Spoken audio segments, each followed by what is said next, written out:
In 1998, yes, I received documents inquire about my brother.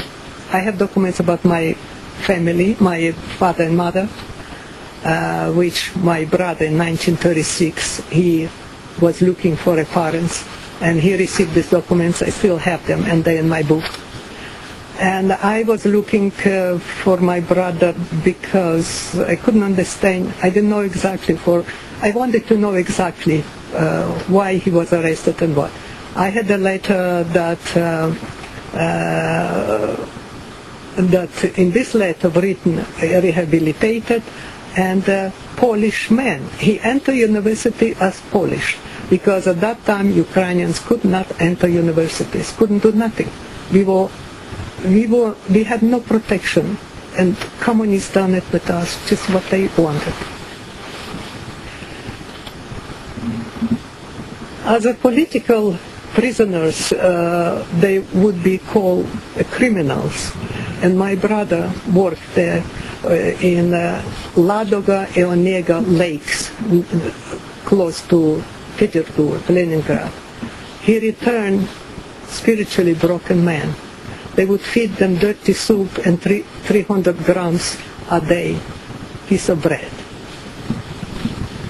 My sister with her husband and we ran for our lives to Kiev, because somebody, my sister was already married, his friends told him, leave immediately because tonight you will be arrested. So as we left and came to Kiev, where my brother, 1932, he was arrested in 1933. He helped us to find a room in monastery. As I said that my brother entered as a Polish man and a different address, and I couldn't figure out something was wrong. So last year I was in academy, having appointment with Katerina Yushchenko, and there were many people, and the director of that academy asked him, what's the reason why my brother has written that he's Polish? And so the man looks at me and says, anybody in your family was arrested? I say, yes. He said, that's your answer. So the academy was helping the students to enter academy.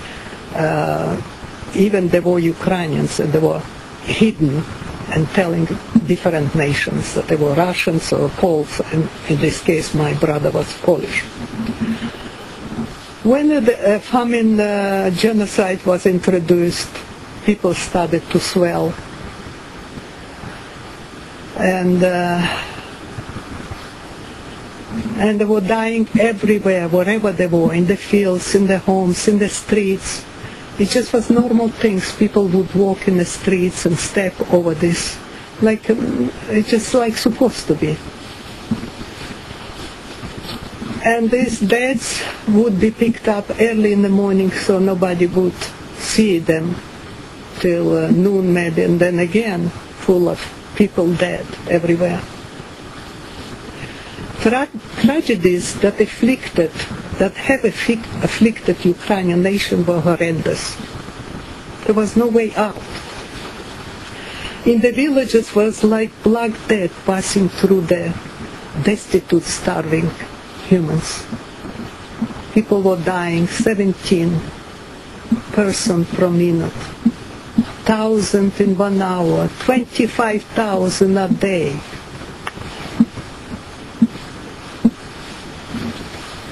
Over 10 million in 12 months die by excruciating torture of starvation. It was a normal desperation in my family and all over Ukraine. My parents, their parents, they were only what they knew be farming.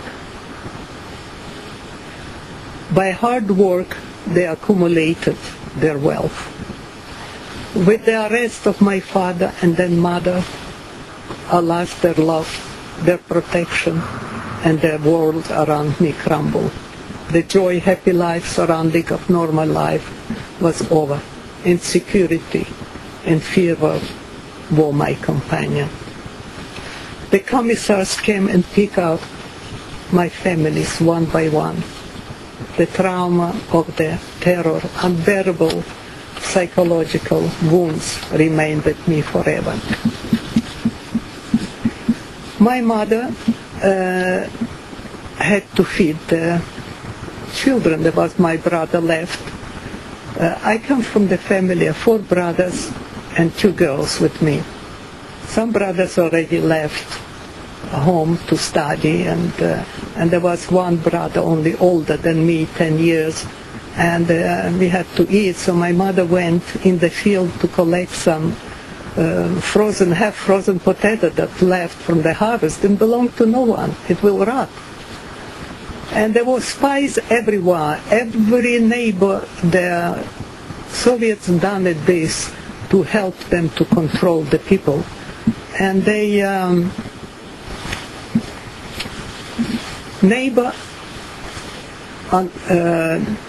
when neighbor donosili, how do you say it? Huh? Reported. I can speak in one language and then come another word and I'm stuck. And luckily it came in Ukrainian. And so I suppose that's what happened, and my mother was arrested. And she was sent to Siberia for 3 years. This is one in the middle, drawing a watercolor that I'm holding my mother by the skirt, and my sister was taking me away. And I never saw my mother again.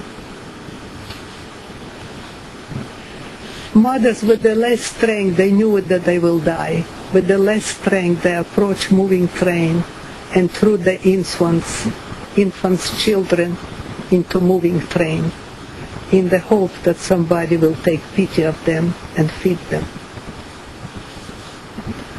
My sister died from starvation.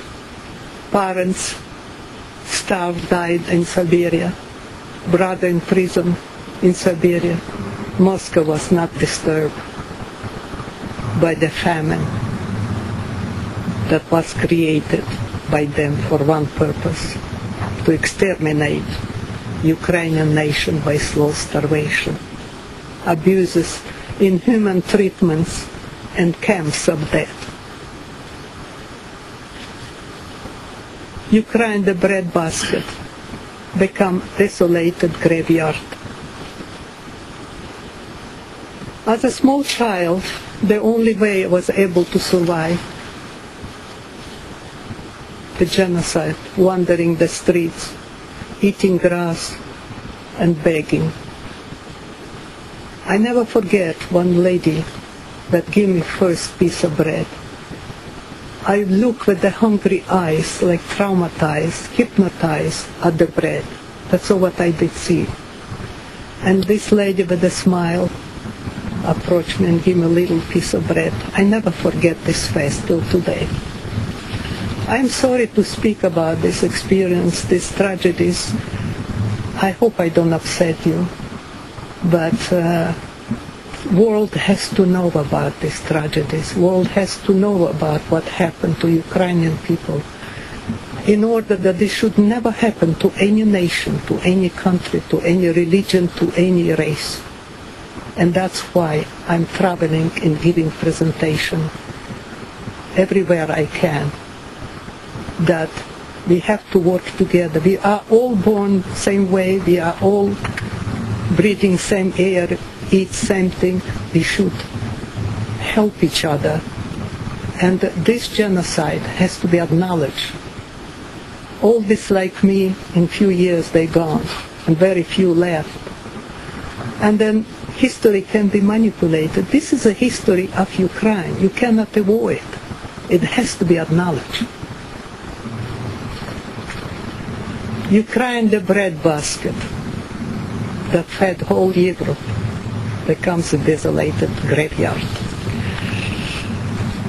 It's a terrible thing, but I get shivers because when I speak about, I see I see in front of me like these sketches that you see.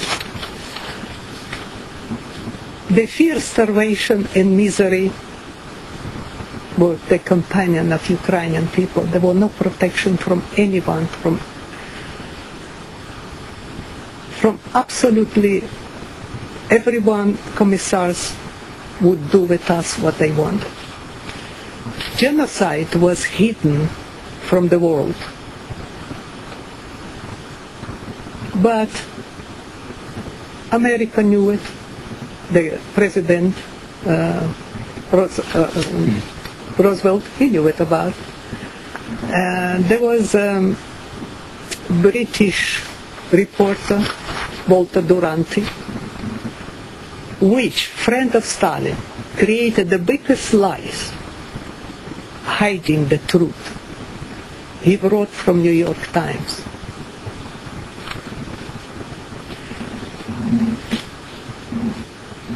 Mr. Jones, reporter, Welshman, Garrett Jones, he could not believe it. He went himself to Ukraine, walking from village to village. And he did see that was genocide. It was people starving and dying. First, Walter Duranty said there is some typhus or something, people were dying, but that was lies, the biggest lies in the world. But eventually, Garrett Jones was killed, and I'm sure that the agents of Stalin were done. This story has to be exposed, broadcasted, without further manipulation and delays, because it may happen again. This story belongs to humanity. The richest soil, the best harvest, the largest genocide, the biggest lies, the best kept secret of Ukrainian genocide, Ukrainian people. Few people knew about Stalin's horrid reign of terror. Stalin killed 60 million people. Hitler killed 11 million, century of murderers. Excuse me.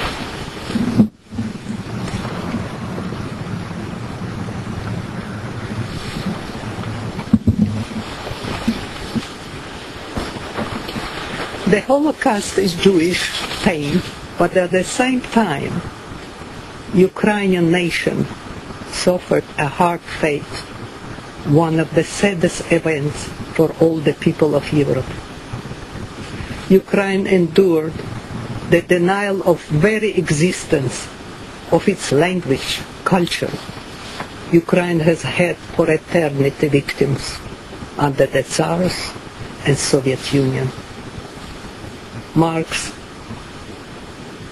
Soviets, it was a destruction of humanity. This story of Ukrainian genocide and their excruciating torture, starvation must be told. It cannot be hidden any longer. We must forgive, but not forget. We cannot live on the past. I say we must forgive, because many people say, no, we cannot forgive. But you cannot live on the past. You're lucky if you live today and tomorrow. And that's why I say we have to forgive but not forget, because it may happen again. Milan Kundera, Czech writer, poet, wrote, over 50 years of Soviet Union, 40 million innocent Ukrainians were killed by starvation. 15 million in Siberia died. The one that returned we don't talk about. Excuse me. Our ancestors are crying in their mass graves to be recognized. It is a high time for recognition of Ukrainian genocide. It's extremely important, as it was Jewish for the Jews. My brother returned from Siberia, spiritually broken man. As political prisoner, he was not allowed to stay in one town more than 6 months. He took me away from older brother that I was staying. He took me away. My sister-in-law was quite very cruel to me. And I had to travel with my brother. Every 6 months we would move from one town to another. It was terribly hard for me to study. And then finally, I was put back in orphanage. I didn't know anymore where I belonged. Soviet Union and Nazi Germany signed friendship, and after a few months, World War II started the war. My brother Grisha died from malnutrition, imprisonment, and harsh labor in Siberia. The Nazi Germany started to deport youngsters or work to Germany, to Austria, and I was taken also. At night they would come and say, you have 15 minutes time, get ready. And we loaded in the trucks and taken to, and be sent to, by the trains, transport trains to Germany. We reached the Austria, my particular group, and 10 days we were in transport. We reached Austria and we were right away, they put us in the camps and right away to work. I was working in a ammunition factory. All day in the cold, milky water, cutting some big screws. I even don't know what they were for. And then this factory was bombed. They took us to another factory, also ammunition. There I was pulling some wires from the cars. I even don't know what is it. I'm not, don't know this thing. But anyway, and that was bombed, and we were all the time sirens running in the cellar, and anyway, the factory was bombed also at the end, just before war finished. For over 2 years I was in this camp working hard and starving because Germans would not feed there very well. That was not their idea to feed these Eastarbeiters, they call Eastern workers. But the people that were in the country working in the fields or helping the farmers, German farmers, they had a better life than we did. With the time we were like zombies because of malnutrition. World War II finished and we were running in two different directions like mice. At that time I spoke naturally Ukrainian, Russian, German and French, that I studied these two languages in school, but when you have a practice you learn very fast, and the languages were not hard for me to learn them. But every language I speak, 6 languages, in every one I have accent, even in Ukrainian. So the Italian people, the French people left, they were enough, so they put them in a train and shipped them towards France. But the Italians were there not enough, but there was still group was coming from the Germany, so they formed the group and they was ready to ship us. And the Italians say, oh, come with us, life is beautiful in Italy. Well, how did they know it themselves? They were not there for a few years themselves. But anyway, I had no another choice. I didn't want to go back to Ukraine, and I didn't know where would I go. I just decided I stay in Europe.